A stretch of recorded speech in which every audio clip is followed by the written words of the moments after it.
بسم اللہ الرحمن الرحیم۔ آج ہم جیسا کہ آپ کو پتہ ہے کہ اردو ترجمہ پڑھ رہے ہیں تو نئی ویڈیو کے ساتھ حاضر ہوئے ہیں۔ پچھلی ویڈیو میں ہم الف لام میم پارہ کے نصف تک پہنچے ہیں، سورۃ بقرہ ہے جس کا ترجمہ ہم پڑھ رہے ہیں۔ تو وَإِنْ هُمْ إِلَّا يَظُنُّونَ تک ہم نے ترجمہ پڑھ لیا تھا، سمجھ لیا تھا۔ تو آج ہم فویل للذین یکتبون الکتاب، یہاں سے ہم اس آیت سے اپنا ترجمہ سٹارٹ کرتے ہیں۔ شروع کرتا ہوں اللہ کے نام سے جو بڑا مہربان نہایت رحم کرنے والا ہے۔ باتیں بہت یاد ہیں اور وہ لوگ اور کچھ نہیں مگر خیالات پکا لیتے ہیں، تو بڑی خرابی ان کی ہوگی جو لکھتے ہیں بدل سدل کر کتاب توریت کو اپنے ہاتھوں سے، پھر کہہ دیتے ہیں کہ یہ حکم خدا کی طرف سے ہے۔ غرض صرف یہ ہوتی ہے کہ اس ذریعے سے کچھ نقد قدر قلیل وصول کر لیں، سو بڑی خرابی پیش آوے گی ان کو اس کی بدولت بھی جس کو ان کے ہاتھوں نے لکھا تھا، اور بڑی خرابی ہوگی ان کو اس کی بدولت بھی جس کو وہ وصول کر لیا کرتے تھے۔ اور یہودیوں نے یہ بھی کہا کہ ہرگز ہم کو آتش دوزخ چھوئے گی بھی نہیں مگر بہت تھوڑے روز جو انگلیوں پر شمار کر لیے جا سکیں۔ آپ یوں فرما دیجئے، کیا تم لوگوں نے حق تعالیٰ سے اس کے متعلق کوئی معاہدہ لے لیا ہے جس میں اللہ تعالیٰ اپنے معاہدے کے خلاف نہ کریں گے، یا اللہ تعالیٰ کے ذمے ایسی بات لگاتے ہو جس کی کوئی علمی سند اپنے پاس نہیں رکھتے؟ کیوں نہیں جو شخص قصداً بری باتیں کرتا رہے اور اس کو اس کی خطا اور قصور اس طرح احاطہ کر لے کہ کہیں نیکی کا اثر تک نہ رہے، سو ایسے لوگ اہل دوزخ ہوتے ہیں اور وہ اس میں ہمیشہ ہمیشہ رہیں گے۔ اور وہ زمانہ یاد کرو جب لیا ہم نے توریت میں قول و قرار بنی اسرائیل سے کہ عبادت مت کرنا کسی کی بجز اللہ تعالیٰ کے، اور ماں باپ کی اچھی طرح خدمت گزاری کرنا، اور اہل قرابت کی بھی، اور بے باپ کے بچوں کی بھی، اور غریب محتاجوں کی بھی، اور عام لوگوں سے بات اچھی طرح خوش خلقی سے کہنا، اور پابندی رکھنا نماز کی، اور ادا کرتے رہنا زکوٰۃ۔ پھر تم قول و قرار کر کے اس سے پھر گئے بجز معدود چند کے، اور تمہاری تو معمولی عادت ہے اقرار کر کے ہٹ جانا۔ اور وہ زمانہ بھی یاد کرو جب ہم نے تم سے یہ قول و قرار بھی لیا کہ باہم خون ریزی مت کرنا اور ایک دوسرے کو ترک وطن مت کرانا۔ پھر تم نے اقرار بھی کر لیا، اور اقرار بھی ضمناً نہیں بلکہ ایسا صریح جیسے تم شہادت دیتے ہو۔ پھر تم یہ آنکھوں کے سامنے موجود ہی ہو کہ قتل قتال بھی کرتے ہو اور ایک دوسرے کو ترک وطن بھی کراتے ہو، اس طور پر کہ ان اپنوں کے مقابلے میں ان کی مخالف قوموں کی امداد کرتے ہو گناہ اور ظلم کے ساتھ۔ اور ان لوگوں میں سے کوئی گرفتار ہو کر تم تک پہنچ جاتا ہے تو ایسوں کو کچھ خرچ کرا کر رہا کرا دیتے ہو، حالانکہ یہ بات بھی معلوم ہے کہ تم کو ان کا ترک وطن کرا دینا نیز ممنوع ہے۔ تو کیا پس یوں کہو کہ کتاب توریت کے بعض احکام پر تم ایمان رکھتے ہو اور بعض پر ایمان نہیں رکھتے، سو اور کیا سزا ہو ایسے شخص کی جو تم لوگوں میں سے ایسی حرکت کرے بجز رسوائی کے دنیاوی زندگی میں، اور روز قیامت کو بڑے سخت عذاب میں ڈال دیے جاویں۔ اور اللہ تعالیٰ کچھ بے خبر نہیں ہے تمہارے اعمال زشت سے۔ یہ وہ لوگ ہیں کہ انہوں نے دنیاوی زندگی کے حظوظ کو لے لیا ہے بعوض نجات آخرت کے، سو نہ تو ان کی سزا میں کچھ تخفیف کی جاوے گی اور نہ کوئی ان کی طرفداری پیروی کرنے پاوے گا۔ اور ہم نے موسیٰ علیہ السلام کو کتاب توریت دی، اور پھر ان کے بعد یکے بعد دیگرے پیغمبروں کو بھیجتے رہے، اور پھر ہم نے عیسیٰ ابن مریم کو نبوت کے واضح دلائل عطا فرمائے، اور ہم نے ان کو روح القدس سے تائید دی۔ کیا جب کبھی بھی کوئی پیغمبر تمہارے پاس ایسے احکام لائے جن کو تمہارا دل نہ چاہتا تھا، جب ہی تم نے تکبر کرنا شروع کر دیا، سو بعضوں کو تو تم نے جھوٹا بتلایا اور بعضوں کو بے دھڑک قتل ہی کر ڈالتے تھے۔ اور وہ یہودی افتخاراً کہتے ہیں کہ ہمارے قلوب محفوظ ہیں، بلکہ ان کے کفر کے سبب ان پر خدا کی مار ہے، سو بہت ہی تھوڑا سا ایمان رکھتے ہیں۔ اور جب ان کو ایک ایسی کتاب پہنچی یعنی قرآن جو من جانب اللہ ہے اور اس کی بھی تصدیق کرنے والی ہے جو پہلے سے ان کے پاس ہے یعنی توریت، حالانکہ اس کے قبل وہ خود بیان کیا کرتے تھے کفار سے، پھر جب وہ چیز آ پہنچی جس کو وہ خوب جانتے پہچانتے ہیں تو اس کا صاف انکار کر بیٹھتے ہیں۔ سو بس خدا کی مار ہو ایسے منکروں پر۔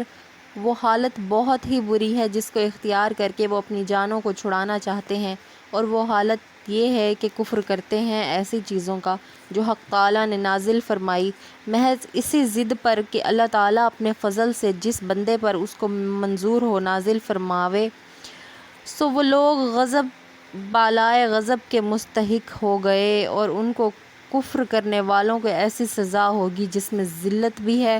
اور جب ان سے کہا جاتا ہے کہ تم ایمان لاؤ ان تمام کتابوں پر جو اللہ تعالیٰ نے متعدد پیغمبروں پر نازل فرمائی ہیں، تو کہتے ہیں کہ ہم تو صرف اس ہی کتاب پر ایمان لاویں گے جو ہم پر نازل کی گئی ہے، یعنی توریت، اور جتنی اس کے علاوہ ہیں ان سب کا انکار کرتے ہیں، حالانکہ وہ بھی حق ہیں اور تصدیق کرنے والی بھی ہیں اس کی جو ان کے پاس ہے، توریت کی۔ آپ کہیے کہ اچھا تو پھر کیوں قتل کیا کرتے تھے اللہ کے پیغمبروں کو اس کے قبل کے زمانے میں اگر تم تورات پر ایمان رکھنے والے تھے؟ اور حضرت موسیٰ علیہ السلام تم لوگوں کے پاس صاف صاف دلیلیں لائے، مگر سب پر بھی تم لوگوں نے گوسالہ کو معبود تجویز کر لیا۔ موسیٰ علیہ السلام کے طور پر جانے کے بعد اور تم ستم ڈھا رہے تھے، اور جب ہم نے تمہارا قول و قرار لیا تھا اور طور کو تمہارے سروں کے اوپر لا کھڑا کیا تھا، لو جو کچھ احکام ہم تم کو دیتے ہیں ہمت اور پختگی کے ساتھ، اور سنو۔ اس وقت انہوں نے زبان سے کہہ دیا کہ ہم نے سن لیا اور ہم سے عمل نہ ہوگا، اور وجہ اس کی یہ تھی کہ ان کے قلوب میں وہی گوسالہ پیوست ہو گیا تھا ان کے کفر سابق کی وجہ سے۔ آپ فرما دیجئے کہ یہ افعال بہت برے ہیں جن کی تعلیم تمہارا ایمان تم کو کر رہا ہے۔ اگر تم اہل ایمان ہو، آپ کہہ دیجئے کہ اگر بقول تمہارے عالم آخرت اللہ کے نزدیک محض تمہارے ہی لیے نافع ہے بلا شرکت غیرے، تو تم اس کی تصدیق کے لیے ذرا موت کی تمنا کر کے دکھلا دو اگر تم سچے ہو۔ اور وہ ہرگز کبھی اس موت کی تمنا نہ کریں گے بوجہ خوف سزا ان اعمال کفریہ کے جو اپنے ہاتھوں سمیٹتے ہیں، اور حق تعالیٰ کو خوب اطلاع ہے ان ظالموں کے حال کی، اور آپ تو ان کو حیات دنیاویہ کا حریص اور عام آدمیوں سے بھی بڑھ کر پائیں گے، اور مشرکین سے بھی ان میں کا ایک ایک شخص اس ہوس میں ہے کہ اس کی عمر 1000 برس کی ہو جائے، اور یہ امر عذاب سے تو نہیں بچا سکتا کہ کسی کی بھی بڑی عمر ہو جائے، اور حق تعالیٰ کے سب پیش نظر ہیں ان کے اعمال بد۔ آپ ان سے یہ کہیے کہ جو شخص جبرائیل سے عداوت رکھے، سو انہوں نے یہ قرآن آپ کے قلب تک پہنچا دیا ہے خداوندی حکم سے، اس کی خود یہ حالت ہے کہ تصدیق کر رہا ہے اپنے سے قبل والی سماوی کتابوں کی، اور رہنمائی کر رہا ہے اور خوشخبری سنا رہا ہے ایمان والوں کو۔ جو کوئی شخص خدا تعالیٰ کا دشمن ہو، اور فرشتوں کا ہو، اور پیغمبروں کا ہو، اور جبرائیل کا ہو، اور میکائیل کا ہو، تو اللہ تعالیٰ دشمن ہے ایسے کافروں کا۔ اور ہم نے تو آپ کے پاس بہت سے دلائل واضحہ نازل کیے ہیں، اور کوئی انکار نہیں کیا کرتا مگر صرف وہی لوگ جو عدول حکمی کے عادی ہیں۔ کیا اور جب کبھی بھی ان لوگوں نے کوئی عہد کیا ہوگا، ضرور اس کو ان میں سے کسی نہ کسی فریق نے نظر انداز کر دیا ہوگا، بلکہ ان میں زیادہ تو ایسے ہی نکلیں گے جو میرے اس عہد کا یقین ہی نہیں رکھتے۔ اور جب ان کے پاس ایک پیغمبر آئے اللہ کی طرف سے جو تصدیق بھی کرتے ہیں اس کتاب کی جو ان لوگوں کے پاس ہے، یعنی تورات کی، ان اہل کتاب میں کے ایک فریق نے خود اس کتاب اللہ ہی کو پس پشت ڈال دیا جیسے ان کو گویا اصلاً علم ہی نہیں، اور انہوں نے ایسی چیز کا یعنی سحر کا اتباع کیا جس کا چرچا کیا کرتے تھے شیاطین یعنی خبیث جن حضرت سلیمان علیہ السلام کے عہد سلطنت میں۔ اور حضرت سلیمان علیہ السلام نے کفر نہیں کیا،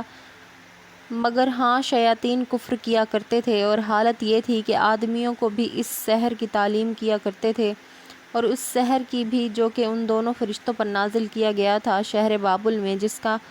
جن کا نام ہاروت و ماروت تھا، اور وہ دونوں کسی کو نہ بتلاتے جب تک یہ نہ کہہ دیتے کہ ہمارا وجود بھی ایک امتحان ہے، سو تو کہیں کافر مت بن جائیو کہ اس میں پھنس جاوے۔ سو بعض لوگ ان دونوں سے اس قسم کا سحر سیکھ لیتے تھے، جس کے ذریعے سے عمل کر کے کسی مرد اور اس کی بیوی میں تفریق پیدا کر دیتے تھے، اور یہ ساحر لوگ اس کے ذریعے سے کسی کو بھی ضرر نہیں پہنچا سکتے مگر خدا ہی کے تقدیری حکم سے، اور ایسی چیزیں سیکھ لیتے ہیں جو خود ان کو ضرر رساں ہیں اور ان کو نافع نہیں ہیں۔ اور ضرور یہ یہودی بھی اتنا جانتے ہیں کہ جو شخص اس کو اختیار کرے، ایسے شخص کا آخرت میں کوئی حصہ باقی نہیں،